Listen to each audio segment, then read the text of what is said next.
Baik, Assalamualaikum warahmatullahi wabarakatuh. Kenalkan, di sini nama saya Abdurrahman dengan NIM 22073001. Saya dari Pendidikan Teknik Otomotif UNP dengan mata kuliah metodologi penelitian dengan dosen pengampu Bapak Wagino.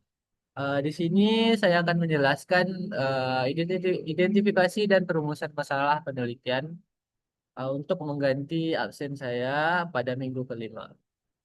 Yang baik, saya akan menjelaskan pertama-tama yaitu apa tujuan pembelajaran kita ini adalah pertama itu mengidentifikasi masalah, yang kedua itu menentukan ruang lingkup, dan yang ketiga adalah rumusan masalah. Pertama-tama akan saya jelaskan itu ada identifikasi masalah. eh, ada adalah proses menentukan dan menggali masalah yang akan diteliti. Masalah penelitian biasanya muncul karena adanya perbedaan antara kondisi yang diharapkan dengan kondisi yang terjadi di lapangan. Masalah penelitian dapat berasal dari berbagai sumber, seperti pengalaman pribadi, hasil observasi di lapangan, teori atau konsep ilmiah, hasil penelitian sebelumnya, serta kebutuhan praktis di masyarakat atau di pendidikan dan industri. Dalam proses identifikasi masalah, peneliti harus mengamati fenomena secara sistematis, membaca literatur ilmiah, dan mendiskusikan dengan ahli atau praktisi di bidang terkait. Tujuannya adalah untuk memastikan bahwa masalah yang dipilih benar-benar penting, relevan, dan layak diteliti. Selain itu, juga harus mempertimbangkan perbedaan keterbatasan waktu, biaya, dan kemampuan sehingga masalah yang dipilih tidak terlalu luas dan dapat diselesaikan secara realistis. Yang kedua itu adalah kita membahas ruang lingkup masalah penelitian. Setelah masalah identifikasi, langkah selanjutnya kita adalah menentukan ruang lingkup masalah. Ruang lingkup masalah bertujuan untuk membatasi penelitian agar lebih fokus dan terarah. Tanpa batasan yang jelas, uh, penelitian penelitian akan menjadi terlalu luas dan sulit diselesaikan. Oleh karena itu, peneliti harus menentukan aspek apa saja yang akan diteliti dan aspek apa yang tidak termasuk dalam penelitian.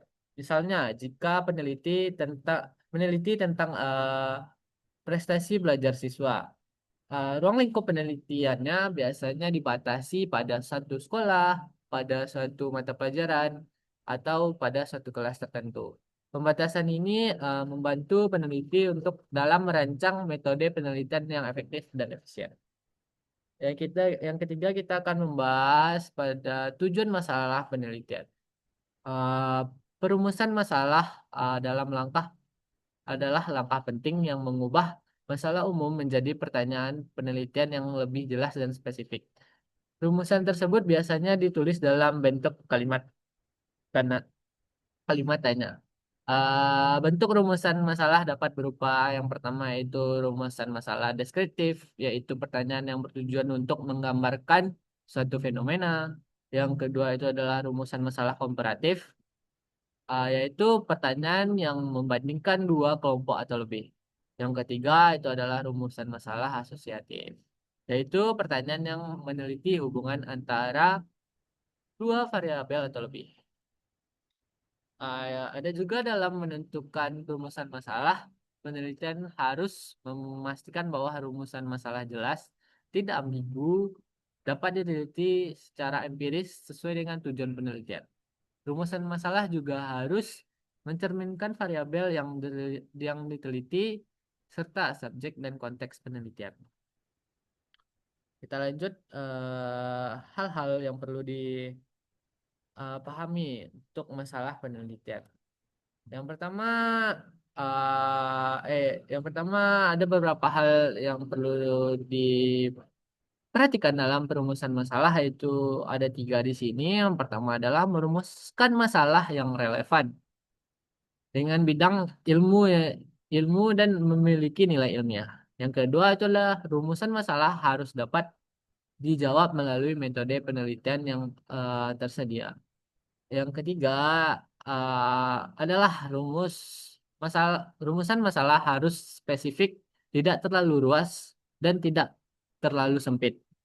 Yang keempat adalah rumusan masalah harus didukung dengan teori-teori dan hasil penelitian sebelumnya.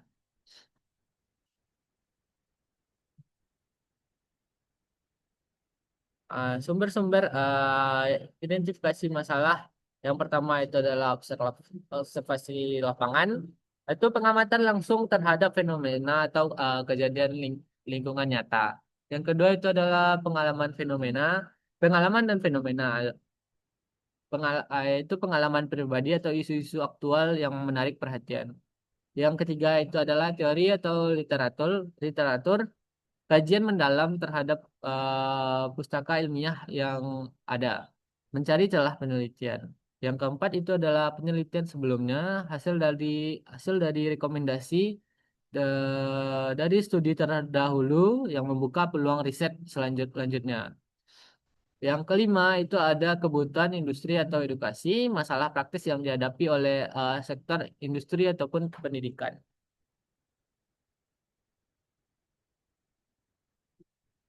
Ini yang telah dijelaskan tadi bentuk-bentuk. Dan berikut adalah contoh rumusan masalah dalam penelitian.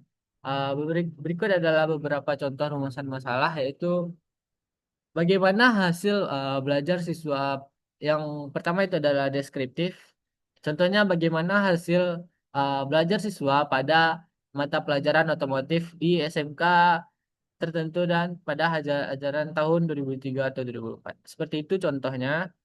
Untuk contoh pada komparatif yaitu bentuk pertanyaannya, apakah terdapat perbedaan prestasi belajar mata pelajaran matematika antara siswa yang mengikuti les privat dan siswa yang tidak mengikuti les privat?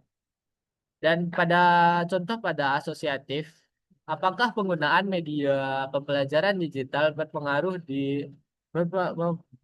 signifikan terhadap motivasi belajar siswa SMA pada materi fisika?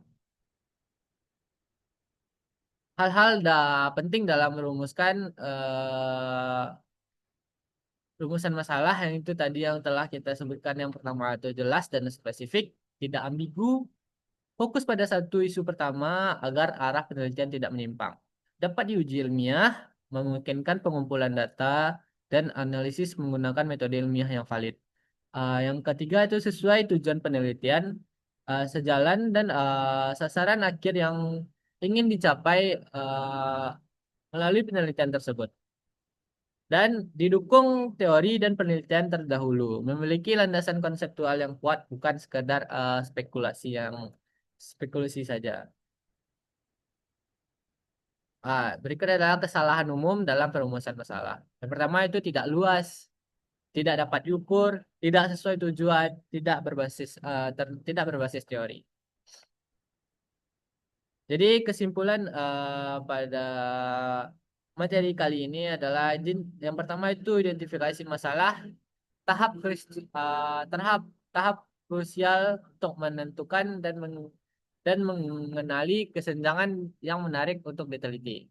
Yang kedua, ruang lingkup, proses pembatasan area studi agar penelitian lebih menjadi fokus dan mendalam.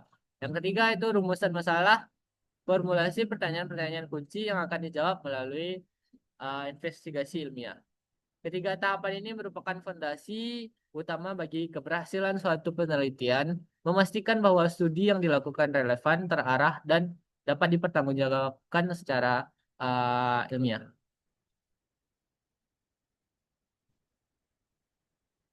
Dan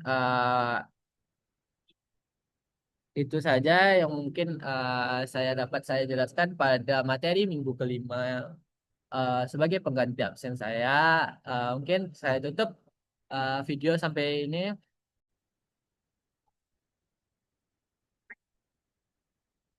Oke, mungkin segitu saja video dari saya. Saya tutup. Assalamualaikum warahmatullahi wabarakatuh.